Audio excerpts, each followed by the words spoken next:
You are Locked On Mets POSTCAST. Part of Locked On Sports New York on the Locked On Podcast Network. Your team every day.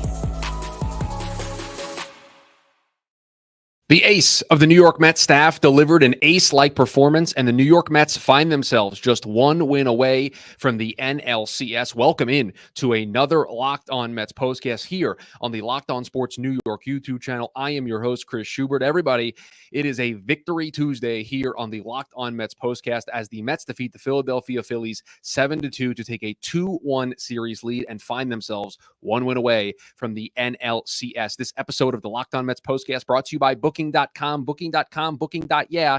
The right stay can make you a fan of any city, even your baseball rivals. Book today on Booking.com, the official accommodation partner of Major League Baseball. Get the Booking.com app today.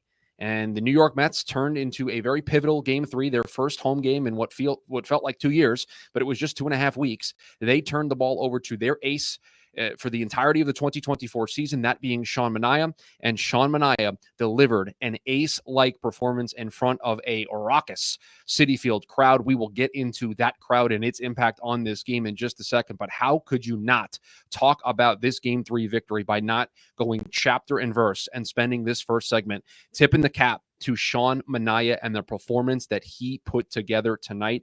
Coming into the game tonight, we know his postseason history. It had not been very good. We know recently he has struggled a little bit. That start against the Brewers at the end of the regular season wasn't very good. Got a chance to redeem himself a little bit in the wild card series against the Brewers and did that. But tonight felt like the ultimate retribution for Sean Manaea to have this moment on this stage in front of this crowd and to deliver this type of performance against this team.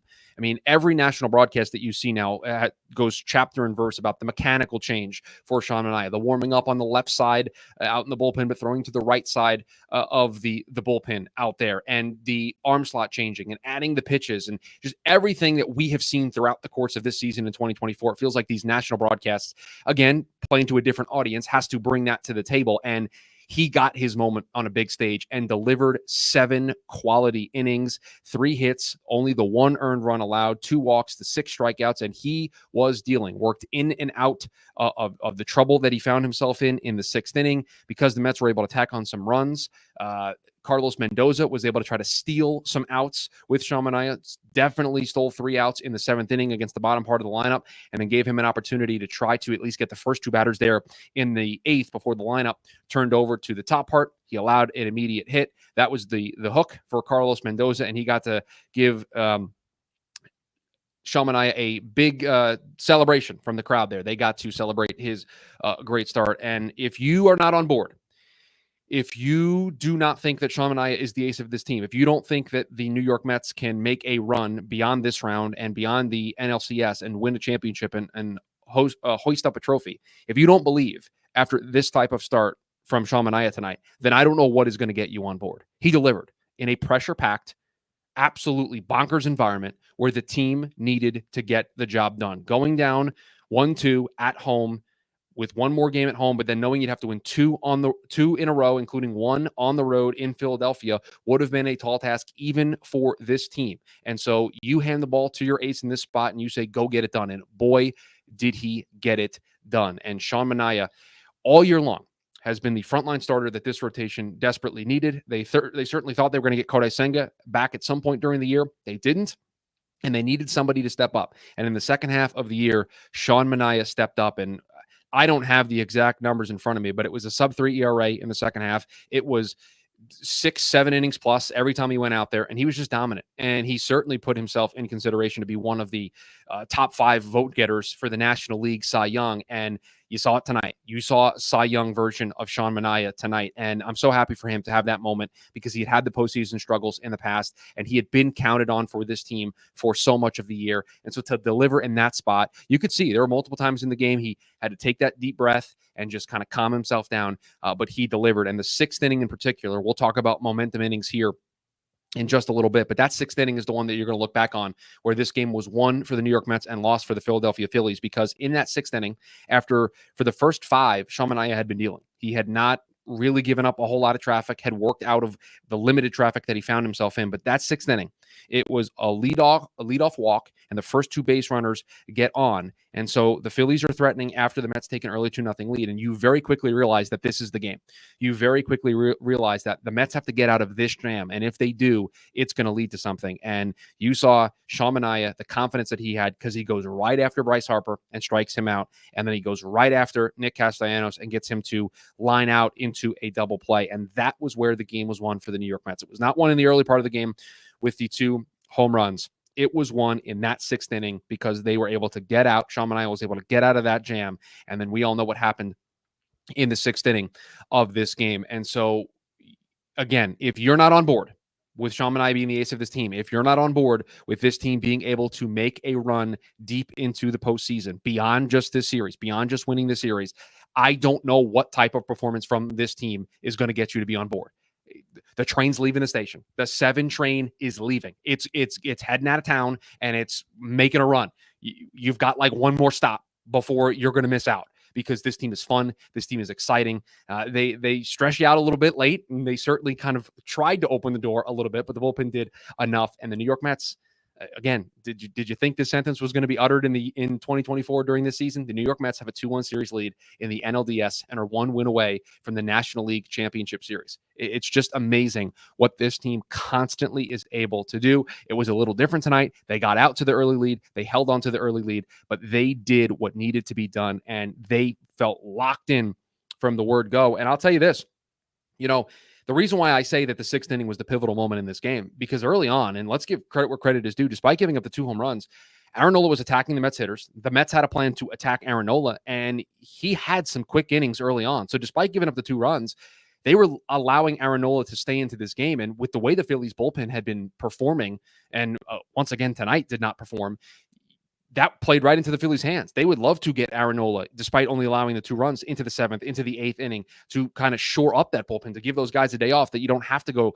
to those high leverage relievers day in and day out here in the postseason. Any chance you can get to give your guys an extra day off is a big win. That's what the Mets got to do tonight with Edwin Diaz. And so the Mets approach early kind of played into what I think Philly wanted to have happen into this game. The Mets were just unfortunate, or the Mets were fortunate. The Phillies were unfortunate that Aaron Nola made 2 mistakes, and the New York Mets capitalized on those 2 mistakes early to put themselves up 2-0. But if it's not for that, Aaron Nola was cruising. Aaron Nola was playing extremely well, or pitching extremely well in the first part of this game, through the first 5-6 innings of this contest. And then the Mets were able to break it open there in the 6th. I don't know where we're going to get to it here. And so before we talk about the Citi Field crowd in the next segment, and we get into that 6th inning that turned the tide for this game, and I think where the Mets ultimately won this game, can we talk about Mark Vientos becoming a star right in front of our eyes, everybody? I mean, Mark Vientos with a huge defensive play in the 2nd inning, ranging to his right, going into foul territory, making a 1-bounce throw over to Pete Alonso, where he is able to make the play to retire the batter. Just an absolutely unbelievable play from somebody who I was told his defense was not very good. And you can tell he's worked on it. You can tell it has become a point of emphasis for Mark Vientos. But not only did you have a guy who went 2 for 4 at the plate tonight and is starting to find himself and is starting to meet the moment. He has done it throughout this entire series against the Philadelphia Phillies. He's now backing it up with some great defense. They're still going to take him out late because he's still 24 years old. He still has a ways to go defensively. But when he makes plays like that, you can see that the confidence is starting to build for Mark Vientos. So, again, I don't know where we were going to get to it here in the show, but I did not want us to go the 25, 30 minutes that we're going to go here talking about this Mets victory without discussing what Mark Vientos was able to do tonight. So coming up next, we will get into the crowd bringing the energy, and then the Mets backing up that energy in a big way with 2 early home runs. We will get into that here on the other side. This episode of the Locked On Mets Postcast brought to you by Booking.com, Booking.com, Booking.yeah. Explore those U.S. cities you've always secretly wanted to learn more about. With hotels, bed and breakfast, vacation rentals, resorts, and so much more on Booking.com, you might just find the perfect stay, even in your baseball rivals' city during the postseason. Maybe it's time to taste test your baseball competition stadium cuisine. Luckily, on Booking.com, you can find the stadium stay that's just right for you. With Booking.com's wide variety of choices across the U.S., you can go incognito to all your baseball rival cities. They deliver exactly the right U.S. stay for you, and they can help you book a stay that's close to your hometown, your home team, or rival's stadium. No matter what team you're rooting for this postseason, Booking.com can make you a fan of any U.S. city. From hotels that overlook stadiums to family-friendly resorts to cute bed and breakfast stays, Booking.com has so many choices across the U.S. The right stay can make you a fan of any U.S. city, even your baseball rivals. Booking.com, booking.yeah. The Citi Field crowd, who have not caught a Mets game in what, like I said in the open, felt like 2 years. Felt like it was forever ago that the New York Mets played a home game, but the last time they played a home game was against this Philadelphia Phillies team, and it went very similarly to the way that it did tonight. The New York Mets walked off the field victors in that contest against Philly on Sunday Night Baseball, and they walked off the field victors tonight against the New York Mets, again taking a 2-1 series lead, and they are 1 win away, and they get a chance to do it on their home field tomorrow against the Philadelphia Phillies to try to move on to the NLCS, and doing it a little early and potentially needing to go to a Game 5 would be nice for the Mets to get some extra rest. Let's shout out some people in the chat here before we get into the Citi Field crowd. Yuki says, Chris, we did it, buddy. These Philly fans were delusional. They actually thought they had a chance. Listen, we are not going to do that here on the Locked On Mets postcast. We are not going to count our chickens before they hatch. That's a good baseball team on the other side. You saw them try to put together a rally late, and they were close to potentially breaking the door down and opening themselves up to making a comeback. So we're not going to do that here on the Locked On Mets postcast. We're going to be very excited. We're going to be very happy that the New York Mets won. We're going to be thrilled the way they went about it. This is an offense that is firing on all cylinders right now. And, Kevin says the Mets are a better team. Right now they are. They've won 2 of the first 3. They have a 2-1 series lead. They're taking advantage of the opportunities and situations that are presented to them. The Phillies are not. And that's why the Mets have a 2-1 series lead. But we are not. We are not going to... We're not going to do the name calling. We're not going to, we're not going to call the fans delusional. We're not going to do that until the series is over, until everything's done and the Mets have moved on to the next round. And hopefully that happens tomorrow. We are not going to do that here on the Locked On Mets postcast. If you want to do it in the chat, that's fine. You are just not going to see me partake in that. And man, this Citi Field crowd from jump, the singing of My Girl for Francisco Lindor, the chanting for Pete when he came up, the Jose chants for Jose Iglesias, who came through with another big hit tonight.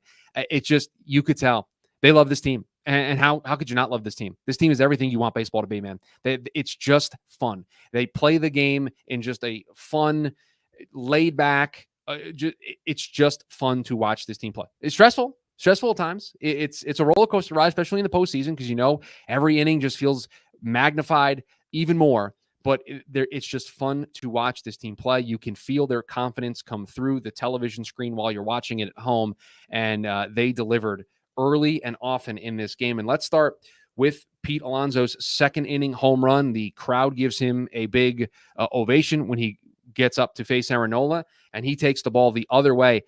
What can you say? The broadcast, maybe the only good thing they said on the broadcast tonight, because there was not a lot of great things said on the broadcast, not to be super critical, but not a huge fan of this crew calling this game for the Mets and for this NLDS series. But they talked about how that wasn't really a mistake from Aaron Nola. That's a tough pitch to hit out of the ballpark. That's a tough choice to make as a batter, to try to take that ball the other way. And Pete is just so strong. And when he is locked in at the plate, that part of the field is just his bread and butter. And he takes the ball on the outer part of the plate and he drives it to the other part of the field. And that was a second deck shot. I mean, he took a ball on the opposite side of the plate and just drilled it to the second deck off of the facing of the second deck, and the place went nuts. Pete had a 10 out of 10 bat flip, and the Mets were up 1-0. And then in the third, they get a leadoff single, and they don't score. And listen, you guys know me. The notes are written down in real time, and we chronicle all of the thoughts. And I wrote down this could be one we look back on, because anytime the Mets leave runners out there, they leave ducks on the pond, you just start to feel like, man, you just know Turner's coming up, Schwarber's coming up, Harper's coming up, you know that part of the lineup, and you're going to stress and you're going to pace around wherever you're watching the games. If you're in the stadium, you're not sitting down, you're watching the game through your hands to make sure that Sean Manaea and company can get out of the jam or get out of that part of the lineup. It's stressful. And so when the Mets do miss opportunities, you worry, because in the playoffs, man, teams will take advantage of that. And so you thought that was going to be an opportunity missed. And then in the fourth inning, we were shouting out the Mets defense earlier with Mark Vientos. Let's shout out Tyrone Taylor, who's in there for his defense. He provides a little bit with the bat, but he's mainly in there for his defense. Plays the ball off a hop, barehanded, throws out Alec Boehm at second base, and what a great defensive play that this team made. And again, those two defensive plays early really helped, I think, get the crowd into it. They get fired up when the team makes great defensive plays. And then in the next inning, after barely missing out on one earlier in the second, he crushes one. I know on the broadcast we saw the ball land. I don't know if it was AI generated or not, because I still think Jesse Winker's home run ball is traveling. I think that ball is still going. I don't know if that thing has landed yet. And Jesse Winker, you probably hate him if you're a Phillies fan. I know as Mets fans, we did not like him when he was with the Reds. We did not like him when he was with Seattle. We didn't like him when he was with Washington. We didn't like him when he was on another team. But he's one of ours now. And you know what? He's a pest. He is a thorn in everybody's side in the best possible way. And you know what? In the postseason, when you hit a big home run, you take a little bit extra when you're watching it. You know who took a little bit extra when he hit his home run? Jesse Winker. I think he waited until wherever the ball landed, the person picked it up out of the seat before Jesse Winker started to run around the bases, and that made it 2-0. And again, just two mistakes from Aaron Nola led to that. That was it. Other than that, the Mets, again, were being aggressive. They were putting the ball in play. I mean, they had so many hard hit balls. Their outs were hard hit. They had multiple outs of like 105 miles per hour plus. They were hitting the ball hard. And I tweeted about it earlier, and you can follow me on Twitter at @ChrisSchubert_. I said these early exit velos for this team is encouraging. They're seeing Nola well. They're putting the ball in play. They weren't doing that against Zach Wheeler. They weren't doing that against Christopher Sanchez. They were not having those types of at-bats where they were identifying Nola's stuff and they were attacking it. And they got the two mistakes. They made it 2-0. And with the way Sean Manaea was pitching, that was all she wrote. The sixth inning is where this game changed. And we talk about momentum innings in the postseason. We talk about the innings where a game is won and lost. Let's talk about the sixth inning for the New York Mets right here on the other side. NFL fans, you can start the season with a big return on FanDuel, America's #1 sportsbook. So when you get a hunch in the middle of the game, you can check out the latest stats, view live play-by-play, and so much more on the same page where you place your bets. You'll get started with $200 in bonus bets guaranteed when you place your first $5 bet. That's FanDuel.com. The Gametime app. You're going to want to download the Gametime app today because you've got Gametime picks. Curation makes it even easier to save more on sports, concerts, comedy, theater, and more. How about all-in pricing? Toggling this feature shows the total up front. No surprise fees at checkout. Seat views. Get a panoramic view from your seat in the app before you buy. The lowest price guarantee or Gametime will credit you 110% of the difference. Gametime ticket coverage. Your purchase is covered with the most flexible customer service policy in the ticketing industry. How about you take the guesswork out of buying tickets with Gametime? Download the Gametime app today and create an account. Use code LOCKEDONMLB for $20 off your first purchase. Terms apply. Again, create an account and redeem code LOCKEDONMLB. That's LOCKEDMLB for $20 off. Download the Gametime app today. What time is it? Game time. Make sure you're subscribed to us here on the Locked On Sports New York YouTube channel. We are building a community here. These postcasts have been brand new. We started them at the end of the regular season. They have now carried into the postseason here on the Mets side of things. I've also got you covered on the Jets side of things. Nothing happened in Jets land today. Nothing that would maybe warrant Monday night's game against the Buffalo Bills to be must-see TV. We got you covered over there as well with the Locked On Jets postcast. So make sure you subscribe to us here on the Locked On Sports New York YouTube channel. You turn on that notification bell so you are notified when we go live, and you can join us here after each and every Mets game the remainder of the way. We talked about it from the pitching side of things in that sixth inning, how Manaea was able to get out of Dodge there and keep the Phillies off the board. And then it was what the Mets were able to do in the bottom of the sixth. They put a bunch of traffic on the mound. They loaded the bases, and then they got 2 outs. And I'm sure you were sitting there watching this game wherever you were watching it, whether you were at the local pub, you're at the office watching the game, you're watching it with some friends at home, wherever you were watching the game. You were sitting there going, oh no, here we go. They get the bases loaded, nobody out. They're not going to put any insurance runs across the board. And now we're going to have to do this dance with a bullpen that we're maybe not so confident in right now. And Edwin Diaz is going to have to come into this game, and we're going to have to face that top part of the lineup where a bloop and a blast ties the game up. And oh no, this feels like the spot. And Starlin Marte, professional baseball hitter. And Starlin Marte simplifies the approach, just does what he does, has that short, crisp swing, and just dumps one into center field with 2 outs. Again, not trying to do too much, not trying to hit the ball out of the ballpark, not trying to crush one into the gap, just understanding here, hey, I got to get the ball in play. I got to get a base hit, and we're going to score 2 runs. We're going to double this lead, and it's going to open up all sorts of possibilities. Guess what? That's exactly what Starlin Marte did, dumped one into center field, and the Mets took a 4-0 lead. And what that did is it opened up all avenues for Carlos Mendoza, because now after Sean Manaea gets out of the 6th, and you saw the energy that he had on the mound when he got out of that inning in the 6th after getting the double play, he was amped, he was fired up, and the broadcast was wondering, do you bring him back out there? Do you give him an opportunity to pitch into the 7th inning? His pitch count was low. He wasn't getting hit super hard. The team was making plays behind him. He lost a little bit of command in the 6th, but you felt like, okay, he's not doing awful. But at 2-0, do you really want to bring him out there? Again, with the command starting to get a little shaky there in the 6th. But once you double it up, once you make it 4-0, now it's a lower leverage spot. It's not as bad as a bloop and a blast ties the game. A bloop and a blast, it's still a 2-run lead for the Mets. So you can give Manaea, who has had problems with some home runs late in ball games, late in starts, you can give him an opportunity to go out there and try to get through the inning. And that allowed Carlos Mendoza to save Edwin Diaz. It allowed him to give some guys some rest tonight. He did get Reed Garrett up in the game. And again, you were able to avoid using him, even though he did get up. You kept him fresh. You kept Edwin Diaz fresh. You used Phil Maton and Ryan Stanek a little bit later on in the game. But again, all in all, you only had to use 2 of your arms. That's a good thing for the New York Mets. That's a good thing for where their bullpen is at right now and with how much they have used them over the last week plus. And so that 2-run hit from Starling Marte completely changed the game.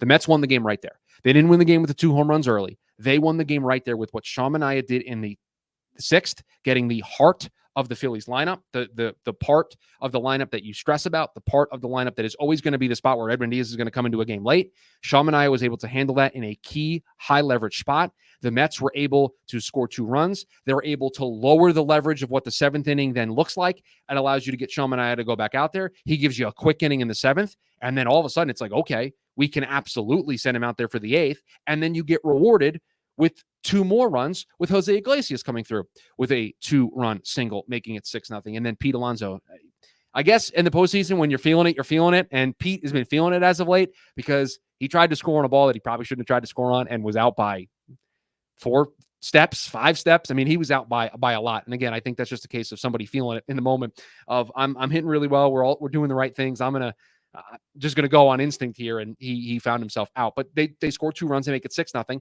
And then it's absolutely on the table with 7, 8, and 9 or 8, 9, 1 coming up in the bottom part of the 8th or the top part of the 8th.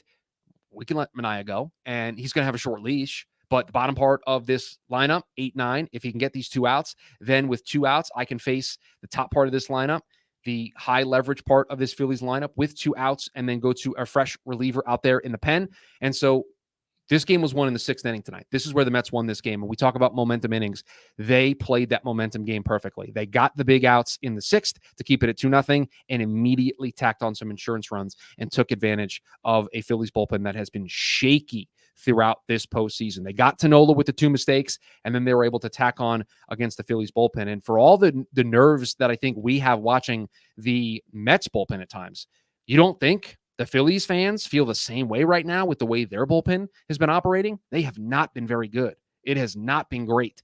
The Mets have done a lot of damage against the high leverage relievers for the Philadelphia Phillies, and they allow the Phillies to kind of get back into it with that 8th inning. Phil Maton just didn't have his best stuff tonight, but get out of there, 6-2, Lindor doubles. Good for him. He didn't have a hit up until that point tonight, so you like to see him in front of the Citi Field crowd, have that moment, score a run, make it 7-2, and then Ryan Stanek coming in, throwing heat in the top of the 9th to get 3 outs, and the New York Mets with a 7-2 victory are 1 win away from the NLCS. Now, we're locked in here, okay? We're focusing on the Locked On Mets postcast. I do not know if the Phillies have announced a Game 4 starter tomorrow. Their season's on the line. Are they going to entertain throwing somebody on short rest? Is it going to be Ranger Suarez? I don't know if officially we have who the Mets are going to go with as their Game 4 starter. More than likely, my assumption would be it is Jose Quintana. If Carlos Mendoza hasn't made an announcement yet, that would be my guess.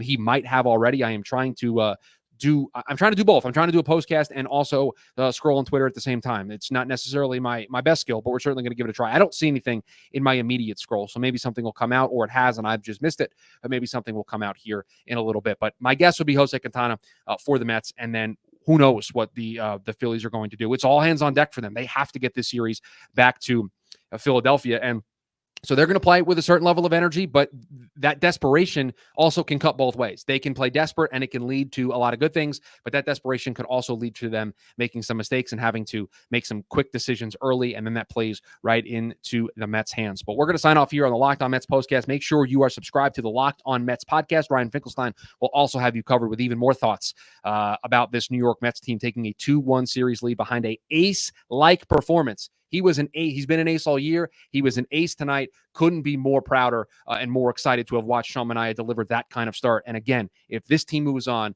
you should feel extremely confident every time Sean Manaea takes the ball in a potential NLCS matchup because he's done it all year. He's now done it in the postseason. He's done it against a really good Phillies team that won 95 games this year. He can come through in a big moment. He did tonight. And hopefully, with the way this team is playing, he's going to have a couple more opportunities to do that along the way. But that is going to do it for us here on the Locked On Mets postcast. Subscribe to us here on the YouTube side of things on the Locked On Sports New York YouTube channel.